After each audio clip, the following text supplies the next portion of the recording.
Hello అండి. 'కల్కి' cinema తర్వాత 'భారతీయుడు 2' కమల్ హాసన్ గారికి ఆయనకు చేయని క్యారెక్టర్ లేదు.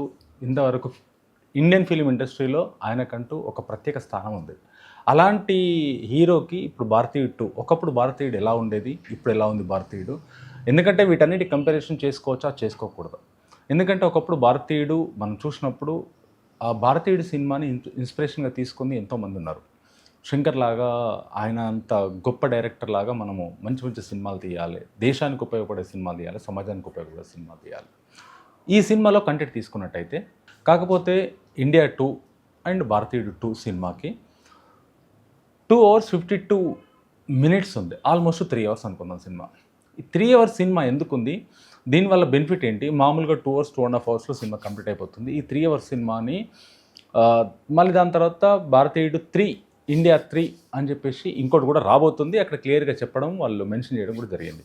అయితే ఈ 'భారతీయుడు 2' ఇంత సేపు సినిమాలో ఎందుకు ఇంత పెట్టారు?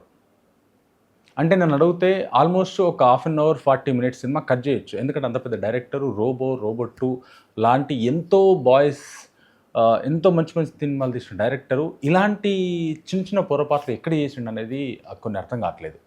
ఎందుకంటే కొన్ని సందర్భాల్లో ల్యాగ్ ఎక్కువ ఉంది.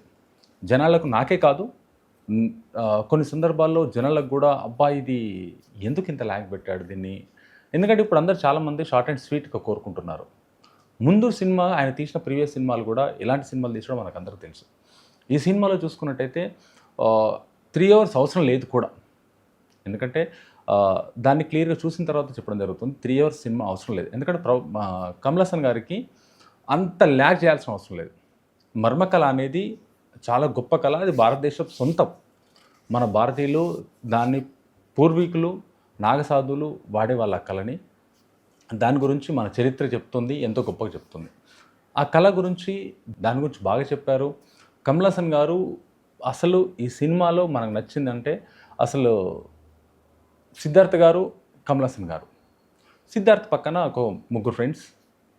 సిద్ధార్థ్ గారు ఒక ఫ్యామిలీ సెంటిమెంట్ అక్కడి వరకు బాగుంది. కమల్ హాసన్ గారు మెయిన్ ఏవైతే చేస్తాడో ఎవరెవరినైతే మర్మకళ్ళతోటి చంపేయడం కానీ తను పొడిచేయడం కానీ ఇది తీసుకోవడం. కానీ కొన్ని క్యారెక్టరైజేషన్ పర్టికులర్ తీసుకోవడం జరిగింది దీంట్లో.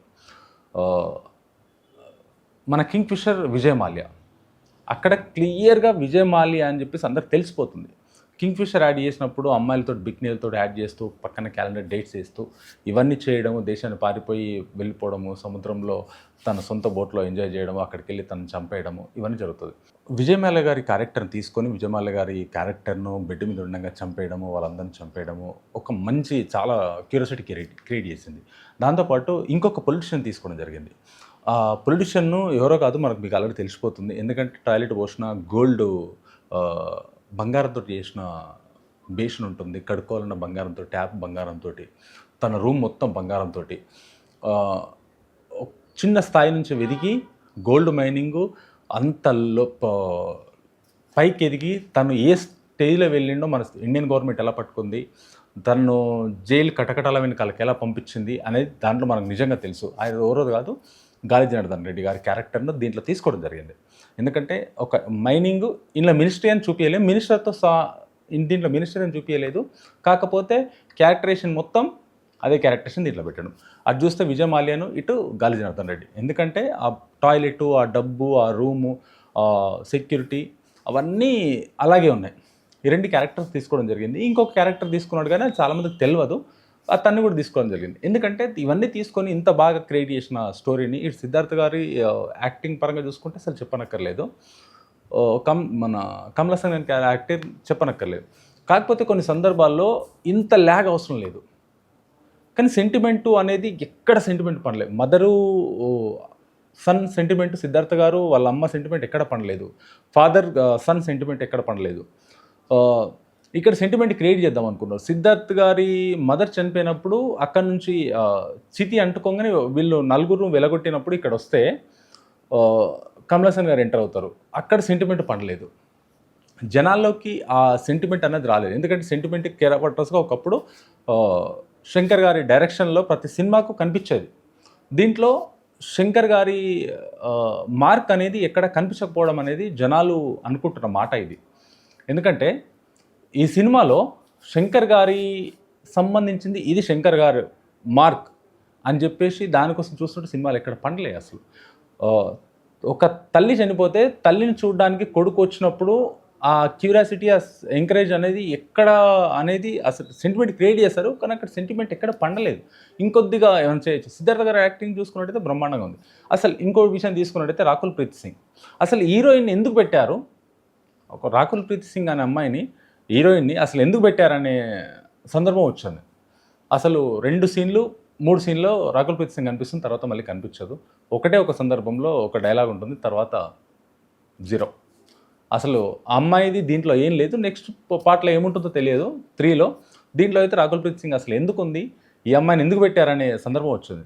కానీ కొన్ని సందర్భాల్లో కొన్ని ఫైట్స్లో ఇంత ల్యాగ్ చేయాల్సిన అవసరం లేదు.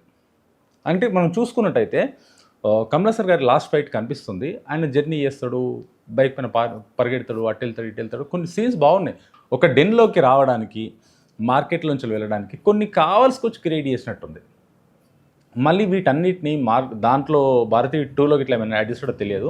ఒక ఫైట్ సందర్భంలో మనకు ఆల్రెడీ క్లియర్ కనిపిస్తుంది. సినిమా మీరు కూడా చూసినట్టయితే గ్లాస్ బౌల్ వాళ్ళందరూ పట్టుకొని ఉంటారు. అబ్బా గ్లాస్ బౌల్ పట్టుకుంటే కొట్టడం ఏంటి? గ్లాస్ బౌల్ ఏదైనా యాక్షనో లేకుంటే కొట్టడమో, గ్లాస్ బౌల్ పగలగొట్టడానికి వచ్చినప్పుడు ఉంటే ఏమని అనిపించచ్చు. అక్కడ చిన్న చిన్న ఇలాంటి పెద్ద డైరెక్టర్ ఇలాంటి చిన్న చిన్న మిస్టేక్స్ ఎలా చేస్తాడో నాకు అర్థం కాలేదు. ఇప్పటి వరకు ఆయనకంటే ఒక మార్క్ ఉంది, కానీ ఈ చిన్న చిన్న మిస్టేక్స్ అనేది అక్కడ చేయడం జరిగింది. గ్లాస్ బౌల్ని పట్టుకొని ఉంటే కమల్ హాసన్ గారు ఆయన మర్మ విద్యతో పగలగొట్టడము, పట్టుకొని ఉండడం ఏంటి, ఇటొకరు ఉంటే ఇలా పట్టుకొని కొట్టడం ఏంటి. వాళ్ళు ఏదైనా సమ్ యాక్షన్ మూమెంట్ ఉంటే ఓకే, పట్టుకొని ఇలా ఉంటారు, స్టిక్ అనే ఉంటారు అక్కడ. అంటే ఇలాంటి చిన్న చిన్న మిస్టేక్స్, ల్యాగ్లు, అక్కడ అంతసేపు ఆయన బాడీ చూపించడం అది బాగుంది.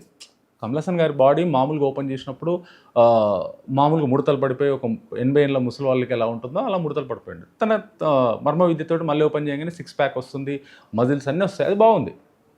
ఆల్రెడీ తను చైనాలో ట్రైనర్ కాబట్టి ఇలాంటివి బాగుంది. కానీ కొన్ని ల్యాగ్స్ ఆ జర్నీ విషయంలో కానీ, కొన్ని వెళ్ళడంలో విషయం కానీ, ఎందుకంటే టెక్నాలజీ ఇప్పుడు చాలా టెక్నాలజీ పెరిగింది మనకి. అలాంటి టెక్నాలజీ పెరిగినప్పుడు ఈ సినిమాలో టెక్నాలజీ వాడుకోవడంలో శంకర్ గారు అసలు నెంబర్ 1 తోపు ఆ విషయంలో ఒప్పుకోవచ్చు.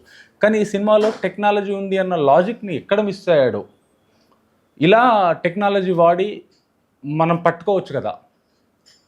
కానీ ఒకప్పుడు ఓల్డ్ సినిమాలాగా వెంట పడుతూ పరిగెడుతాము, వెంట పడుతూ పక్కనే.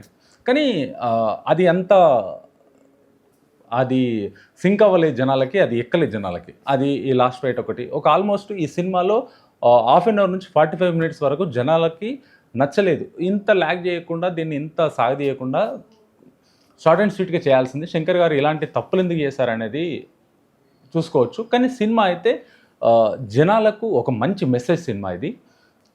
ఈ సినిమాలో మనము కరప్షన్ గురించి తీసుకోవాలి. కరప్షన్ తీసుకున్నట్టయితే ఈ సినిమాలో ఎక్కడి వరకు ఉంటుంది, మన సొంత ఇంట్లో నుంచే, మన ఇంట్లో గవర్నమెంట్ ఎంప్లాయీ ఎవరైతే ఉన్నారో కరప్షన్ ఎక్కడి నుంచి స్టార్ట్ అవుతుంది, అక్కడి నుంచి మీ ఇంట్లో నుంచి స్టార్ట్ అవ్వాలి. మీరే ఊడ్ చేయాలి ఆ కరప్షన్ని. నేను కొద్ది వరకే చేయగలను, ఇప్పుడు యూత్ మీరే చేయాలని చెప్పేసి వాళ్ళకి చెప్తే ఇవన్నీ కొన్ని జరుగుతుంది, అది బాగానే ఉంది. కానీ కొన్ని శంకర్ గారు చేయాల్సిన మిస్టేక్స్ కాదు, ఆయనంత గొప్ప డైరెక్టర్ చేయాల్సిన తప్పులు కాదు ఇది. Thank you.